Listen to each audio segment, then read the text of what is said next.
Hello world! On Entertainment Tonight News, here are the complete list of 2025 SAG Awards winners. Timothée Chalamet in A Complete Unknown. Demi Moore in The Substance. Jessica Gunning in The Baby Reindeer. Colin Farrell in The Penguin.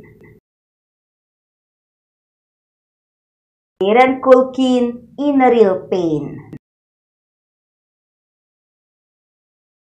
Hiroyuki Sanada in The Shogun. Anna Sawai in The Shogun. Martin Short in Only Murders in the Building. Jean Smart in The Hawks.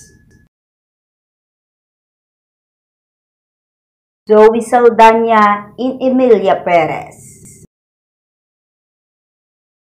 Only Murders in the Building, outstanding performance by an ensemble in a comedy series. Shogun, outstanding performance in a drama series.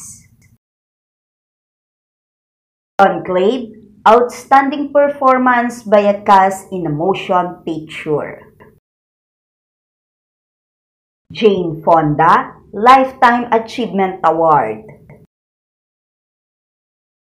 Congratulations to all, and thank you Entertainment Tonight for the news.